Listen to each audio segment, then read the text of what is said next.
Saul's first war with the Philistines. This is Saul's first war overall was with the Ammonites, of course. That's how he became king. Then he made the war with the Philistines. Basically, I remember one commentary on the book of Samuel said this is basically his war of independence. Okay. Saul's permanence was removed because he did not follow the prophet's word. That's the beginning. It says after he failed to kill Agag, king of Amalek, that's when God told Samuel, Bichamti, I've regretted making Saul king. So now Saul will have to be removed from his kingship entirely. Saul's slight failure during this war resulted in the prophet telling him, your kingdom shall not last, which means you're not going to be able to give it over to your children. Doesn't mean he himself was rejected and he couldn't continue his own reign. That's the first thing. Secondly, Saul adjured the people that they not eat until they finish the job. He told them basically it's becoming a fast day until I'm done smiting my enemies. And this led to controversy with his son, who famously ate of the honey he found in the forest there, and that's what gave him the energy to fight. So he was the one who broke Saul's solemn vow, and Saul realized, oh, it's either me or the people. Someone has gone against God's word. You take a solemn vow, so it's as though it's a prohibition of the Torah. So Saul had this dispute with his son. His son told him basically, you're going to cause everybody to be harmed. The argument against fasting. That's what Jonathan gave, and Saul gave the argument for fasting. Like I said, this isn't resolved. By the way, it's not clear from the Mefarshim. It's not clear from Sukkim who was in the right. Okay, it's certainly not clear. But the faint-hearted shouldn't fight. So someone was asking, well, I don't think I could fast. It's going to weaken me and all that. Okay, fine. If you're one of the people who are very ill or one of the weaklings, you should not fast. Many of us were able to fast and it strengthened us. And there are many good Jews who are able to fast and it causes them to repent. It's a very good thing to do. We should all learn that lesson. That says the people ate on the blood. When they finally had a chance to eat, perhaps they were doing it too impetuously. It says watat, or wayat. Sorry, it says wayat. They flew to it. That's a Korean ksiv.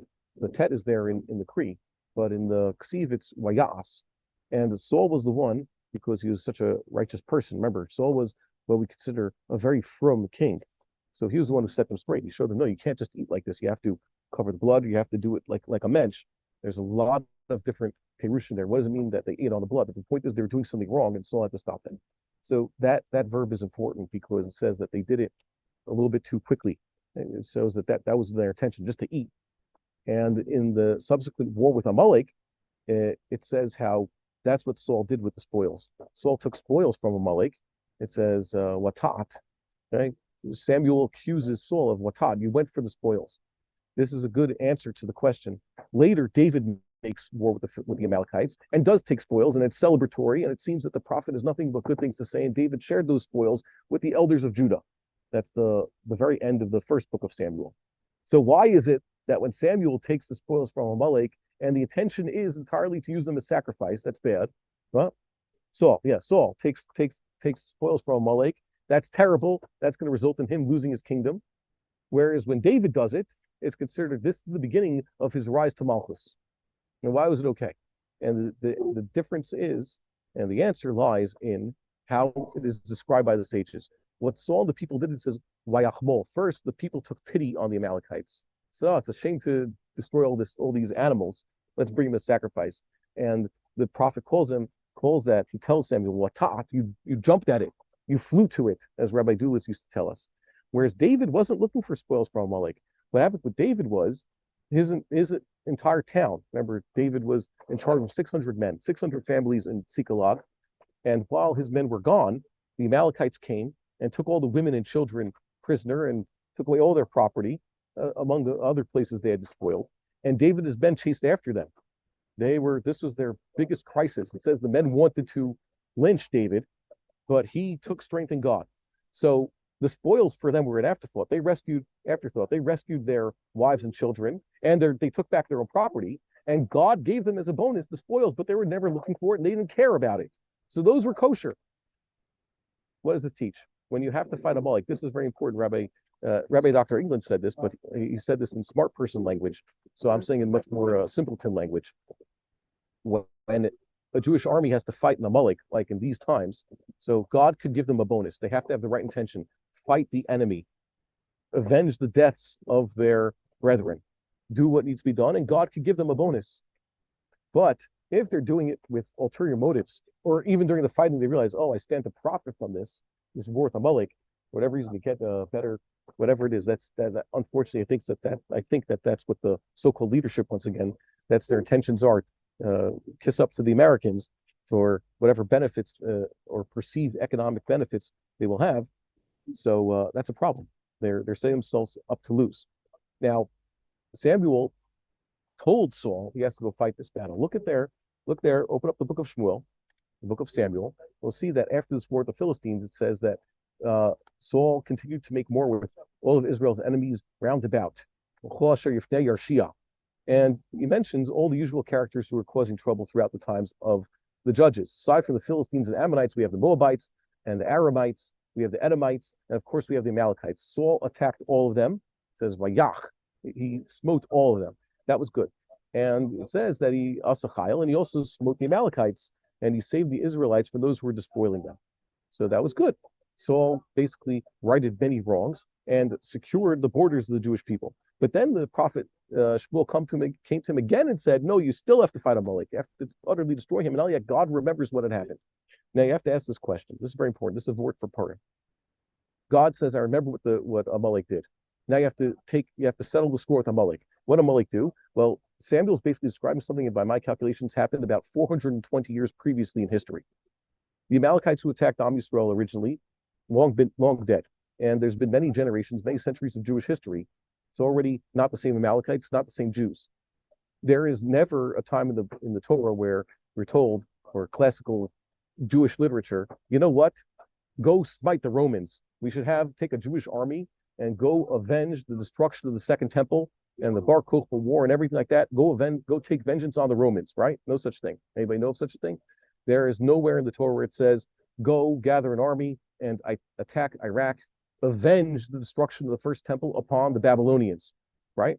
Or destruction of the 10 tribes, taking them to Gullahs, go attack the Assyrians or whoever is the descendants thereof, right? There's no such thing. And the Philistines were oppressing the Israelites for more than a century. There is no classic Zachor, that which the Philistines did to you. They destroyed Machon Shilo and they killed many righteous people. Because I'll say they killed 7 righteous major personalities of the Tanakh, right? But there's none of that.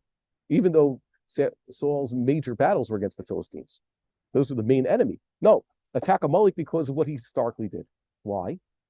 That's very important, because when you engage in war with Amalek, unlike any other existential war, even if they are existential, like we said before, the Romans, they probably had their ulterior motives. Why did they want to take over the land of Israel like they want to take over any other place? The Philistines, it wasn't dafka against the Jews. It was for their own, I guess, their own perceived benefit. When you engage in battle with Amalek, you are righting a cosmic wrong. It's more than just Amalek right here, right now. It's the Amalek, it's the eternal Amalek. Milchama Hashem b'Amalek midor dor. And that's what they realized, by the way, when they had the war in the times of Esther and Mordechai. This isn't just a war for Jewish survival. Yeah, it's an existential threat. It's righting a cosmic wrong, and that's what they managed to do. That's why there's we've been told part of the fulfillment of the mitzvah of Zachor is reading Megillas Esther. This particular war is a fulfillment of the commandment to remember what Amalek did, because Amalek is something that is much more beyond one particular army. No one says, by the way, there's no commandment, take vengeance against the Germans for the Holocaust. There's no such thing. They're not Amalek right now. And they may have been Amalek, but we will not have a commandment. There's not going to be anything, you know what, it's time to kill all the Germans. Maybe perhaps in 1945, they say that there's a thought, some ultra-nationalistic Jews basically wanted to poison the German water supply in many towns and wipe out a good amount of German civilians. Perhaps right then and there that would have been the case.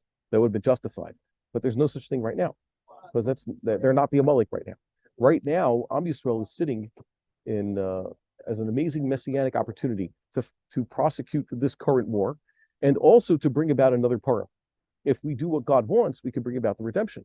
And by the way, that's what we learned for Purim. Ki Yamu v'ki B'lu. That's the rebuilding of the Second Temple. If we don't do what we're given the chance to do, we don't take advantage of this divine opportunity, so the state of Hester Punim will continue. Okay? We can bring it about. That's what it means. They say that this is Chevlei Mashiach. yes, if we make it Chevli Mashiach, if we take the advantage of this, it could very well be. So right now, those fighting in Gaza and other places, remember, you can be like Mordechai and Esther. You've been given the chance to fight and correct a cosmic wrong.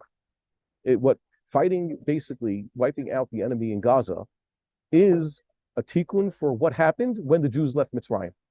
More than just fighting the Philistines and more than just fighting the Greeks and fighting the Romans. This is an amazing chance to correct that which has been basically the account has to be settled in God's book.